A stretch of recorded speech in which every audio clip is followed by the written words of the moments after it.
네, 이거 소식 다들 아마 들어보셨을 겁니다. 금융위 해외 암호화폐 거래소도 9월까지 미신고 시 영업 정지, 사이트 접속 차단, 국제형사법 공조 등 조치 취할 것. 현재 신고 요건인 ISMS 인증받은 해외 거래소는 단 하나도 없다고 합니다. 그리고 국내 이용자들은 피해 방지 위해 현금, 가상자산 미리 인출해야 해서 시장에 또 공포를 몰아넣고 있죠. 또 다른 기사입니다. 금융위 27개, 27개 해외 거래소에 9월 24일까지 신고 안 하면 접속 차단이라고 얘기하고 있습니다. 이것 때문에 해외 거래소에서 거래를 하시는 분들, 코인 거래 하시는 분들은 조금 불안하신 분도 계신 것 같아요. 결론부터 말씀드리겠습니다. 다 방법이 있습니다. 그리고 조금 조심해야 될 것도 있습니다. 그리고 마지막으로 이 법이 누군가에게 이 법이 누구에게 유리할까? 그거에 대해서 좀 말씀드리도록 하겠습니다. 가상자산 거래죠. 필독 가상자산 거래 관련 유의사항 금융위원회가 만든 거. 가상자산 거래 관련 유의사항을 보시면은 가상자산은 화폐가 아니고 내재 가치가 없다는 것이 주요 국제기구 및 중앙은행의 입장입니다. 라고 금융위원회에서 얘기를 하고 있어요. 관계부 합동이라지만 여기 금융위원회 아까 그거 써놨는 거니까요. 가상자산 거래업소는 갑자기 폐쇄될 수 있습니다. 라고 얘기하고 있습니다. 이런 게 참, 기존 가상자산 사업자는 2021년 9월 24일까지 요건을 갖추어 금융정보분석원에 신고하고 영업하도록 하였습니다. 가상자산은 가격 변동성이 매우 큰 자산입니다. 연준 제롬 파월 의장 이야기도 들어가면서 얘기하고 있고, 가상자산은 가격이 급등한 만큼 급락할 수 있습니다. 큰 손실을 초래할 가능성이 있다는 점을 유의하시기 바랍니다. 자기 책임하에 신중하게 결정해야 합니다. 이건 너무 당연한 말인데 넘어가도록 하고요. 자, 또 하나요. 최근 가상자산, 다단계 불법 모집, 해킹 등에 따른 피해 사례가 급증하고 있습니다. 유사수 신행이 등 다양한 가상자산 관련 불법 행위가 발생하고 있으며 해킹 등 사이버 범죄도 증가 추세에 있으므로 이용자들의 각별한 주의가 요구됩니다. 자, 투자자 보호해달라는 건 이거를 보호해달라는 거죠. 이런 손실을 보호해달라는 게 아니라 이거를 보호해달라는 건데 이 시점에 과연 발전이 있는 건지 잘 모르겠습니다. 아무튼 각별히 주의하라고 이렇게 지금 해놨는데 이런 거 뭐 별 대수냐 얘기하실 수 있을 것 같아요. 근데 여러분 과거에 우리가 최근에 겪었던 거 두 가지 큰 사건에 대해서 복기를 해봅시다. 자, 최근에 겪었던 가장 큰 두 사건을 우리가 좀 복기를 해보면요. 저 이거 때 욕 엄청 먹었었어요. 중국 관련 찌라시 있잖아요. 중국 관련 퍼드 요 찌라시 이거 며칠 전에도 이런 찌라시 흘렀었고 가격 떨어지고 주춤할 때 또 흐르니까 또 떨어지고 지금 이 모양 됐는데 이거 당시에는 댓글 지금 저도 못 보거든요. 보지 못하겠어요. 대부분 반응이 어떤 반응이냐? 버드다. 어차피 올라간다. 그리고 뭐 이상한 공포를 조장하지 마라. 그렇게 얘기했었고 또 이것 때도 마찬가지였어요. 이거 제가 그때 공개 방송으로 얘기를 한 적이 없었어요. 이건 전 찌라시도 알고 있었는데 그때 이제 이거 중국 이거 관련 겪고 나서 앞으로 시장 관련해서 좀 위험한 요소는 얘기를 안 하는 게 낫겠다. 그냥 하락을 맞는 게 더 인기가 더 좋더라고요. 그래서 얘기를 안 했었는데 이때도 마찬가지였죠. 이때도 찌라시 흘렀을 때 다들 어땠습니까? 반응이. 그냥 퍼드다. 제가 말씀드리고자 하는 거는 지금 저 9월 뭐 24일, 25일에 이제 외국 거래소 신고 안 하면 접속 차단한다는 게 지금으로서는 신고를 해주면 아무 문제가 없어요. 근데 만약에 안 될 경우 이제 어떻게 하냐는 거죠.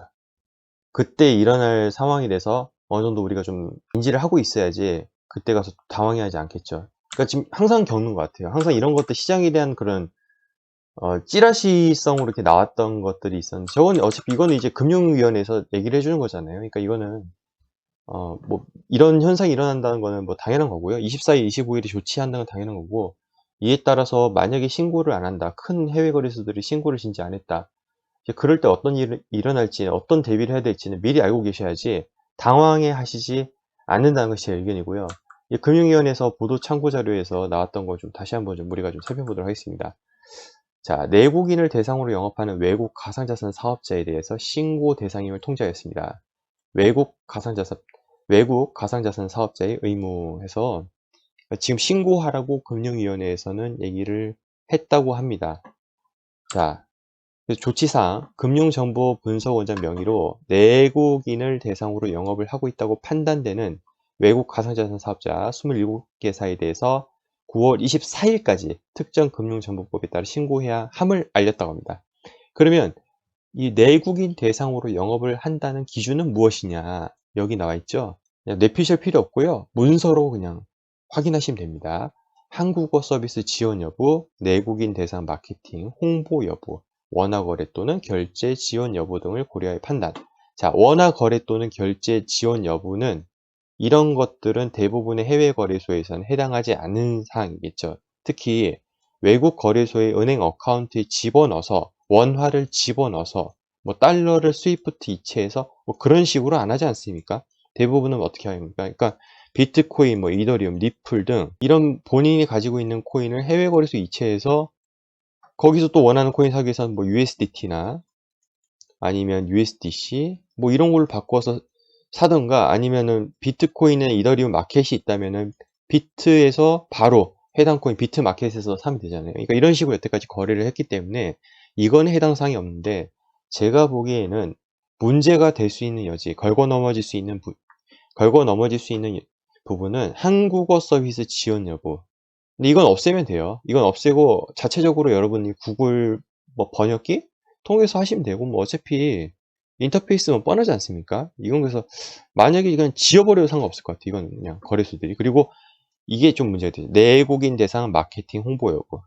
지금 여러 가지 이런 해외 거래소들 보시면은 국내 뭐 유튜버 분들도 그렇지만 레퍼럴을 많이 달잖아요, 지금. 뭐 여러 가지 또 뭐 이랬잖아요. 뭐 선물거래소, 현물거래, 선물거래소 뭐 여러 가지 돼 있는데 레퍼럴을 좀 많이 하고 있고 홍보를 하고 있잖아요. 그래서 그거는 또 어떻게 보면 한국 대상 마케팅일 수도 있는 부분이잖아요. 거기 여기에서 해석을 어떻게 할지 모르겠는데 아무튼 그렇게 해석을 한다면은 한국 대상 영업에 또 포함되기 때문에 만약에 국내 신고하지 않으면은 영업을 중지해야 되는 거죠. 그리고 영업을 계속하면은 뭐 5년 이하 징역 또 5천만 원 이하의 벌금이라는데 뭐 사실 거래소 입장에서 이런 벌금 뭐 5천만 원 이하 벌금이라고 하면은 뭐 알아듣겠습니까? 예. 근데 가장 거래소 입장에서는 지금 걱정된 부분이 이런 부분이겠죠. 한국에서 우리가 뭐 이상한 사이트 들어갈 때 뭐 경찰청 이렇게 뜨잖아요. 그렇듯이 이제 뭐 해외 거래소에 접속을 하셨을 때 여러분들께서 사이트 접속 차단 조치가 내려지면 안 들어가시는 거죠. 그래도 또 방법은 있습니다. 이건 제가 말씀드리기 좀 그런데 어차피 다 아시니까. 그래도 방법은 있죠. 근데 그렇게 하면 해킹에 또 노출되는 그런 위험 소지가 있기 때문에 그건 이제 애매하고 찝찝해서 대부분 안 하시는 거죠. 그래서 깔끔하게 하시려면 만약에 9월 24일까지 신고를 했어요. 그럼 전혀 문제없이 해외 거래소 이용하시는 건데 내가 원하는 거래소가 9월 24일까지 신고를 안 하고 9월 25일 이후에도 뭐 전혀 뭐 아무 조치 없다. 그러면 이제 정부에서 사이트 접속 차단을 할 수도 있겠죠. 그러면은 그때는 여러분들 가지고 계신 거 거기서 좀 접속하기가 어렵기 때문에 문제가 발생할 수 있다는 거죠. 그래서 뭐 이런 뭐 사이트 접속 차단이라는 것을 다시 한번 또 얘기하고 있는데 그래서 정부에서는 원활하게 인출하지 못할 수도 있다. 만약 잘못되면. 그래서 가상자산 등을 신속히 인출한 등의 조치를 취할 필요가 있다고 얘기하고 있어요. 그러니까 기사들 보면은 이제 좀 우려가 되는 거는 어차피 국내 거래소에서 거래되는 코인들은 그닥 문제가 될 것 같지 않은데 왜 우리가 해외 거래소 쓰는 겁니까? 해외 거래소 쓰는 근본적인 이유가 국내에 아직 상장되지 않은 코인 또는 국내에 상장 폐지가 되어서 해외에서밖에 거래가 안 되기 때문에 해외에서밖에 안 쓰는 것들이 좀 있죠. 예를 들어서 지금 한국 같은 경우는 다크코인을 못 씁니다. 왜냐하면 은행에서요, 다크코인을 거래한 데는 계좌를 안 내주기 때문에 지금 한국에 있는 거래소들은 다크코인 거래가 이제 없어진 지가 좀 됐죠. 그래서 해외로 다 코인들을 옮기셨을 거라 생각이 됩니다. 이제 그런 분들 또는 한국에 나는 이 코인이 곧 상장할 것 같아서 미리 확보하시는 분들 해외 거래소 그래서 꼭 필요하죠. 그런데 이제 이런 것들이 해외 거래소랑 국내 거래소랑 이런 만약에 이제 거래가 접속할 수 있는 해외로 접속할 수 있는 것이 이런 것이 막 차단이 됐다. 그래도 하실 분들은 어떻게 해서 하시겠죠. 그런데 대부분 분들 안 하시기 때문에 또 어떤 부분이 생길 수 있냐면 이 김프가 전 늘어날 수 있다고 생각해요. 만약에 이제 정말 신고를 안 한다면 이때부터 또 슬슬 김프가 예전처럼 40% 지금 이번에 20 몇 %까지 올라왔잖아요. 근데 김프가 또 올라갈 수 있는 여지가 되지 않을까 연말쯤에. 이렇게 좀 생각하고 있고요. 과연 이게 누구한테 유리한 법일까? 이런 해외 거래소 차단, 해외 거래소 조치에 대한 것이 누구한테 유리할까? 이것도 한번 생각해 봤고요. 해외일까요? 국내일까요? 그리고 가장 큰 거래소 신고 여부가 중요해요. 대표적으로 바이낸스라는 거래소. 이게 왜 중요하냐면 거기에 상장되어 있는 코인들이 많이 몰려있기 때문에 국내에는 없고 바이낸스에 있는 코인들이 많기 때문이에요. 근데 만약에 차단을 했어요. 근데 다른 경로로 들어가죠. 하지만 그래도 해킹 위험 등이 있기 때문에 찝찝한 분들은 안 쓰기 때문에 이게 거래가 줄어들면 결론적으로 아까도 말씀드렸다시피 김프 인상이 될 가능성도 있다는 거죠. 그래서 이거 어떻게 되냐. 지갑에 갖고 계신 여러분 하드월렛 지갑 아니면 뭐 다른 뭐 지갑들이 있으실 거 아닙니까? 보안이 높은 지갑들 거기다 보관을 하시던지. 근데 보관을 해도 여러분들 결국엔 해외 거래소 다시 갖다가 파셔야 되지 않습니까? 그래서 국내 상장이 끝내 안 된다면 해외 거래소에 갖다가 어떻게든 뭐 여러 방법을 통해 접속해서 파셔야 되고 국내에 상장이 됐어요. 돼도 BTC 마켓 이런 데 상장돼 버린 물량이 진짜 적습니다. 그래서 슬리피지 즉 해외에는 내가 100원에 팔 수 있는데 국내에는 팔 때 이 100원의 물량이 별로 없어서 막 99원, 98원, 점점점 90원까지 해서 물량을 던져버리면 쭉 내려가 버려요. 그래서 내가 파는 가격이 해외에선 100원에 팔 수 있어도 여기선 쭉 내려가 버려서 막 95원, 뭐 94원이 팔려버리기 때문에 더 싸게 팔아야 되는 거죠. 반대로 살 때도 더 비싸게 사야 되고요. 슬리피지 현상도 있기 때문에 결론적으로 또 해외에 파셔야 됩니다. 일단은 지금 가장 중요한 것은 9월 24일까지 여러분들이 사용하고 계신 해외 거래소가 신고를 해주냐 그 여부. 만약에 신고를 했다 그러면 아무 문제가 없겠죠. 근데 신고를 안 했다 이러면은 사이트 접속 차단될 가능성이 높겠죠.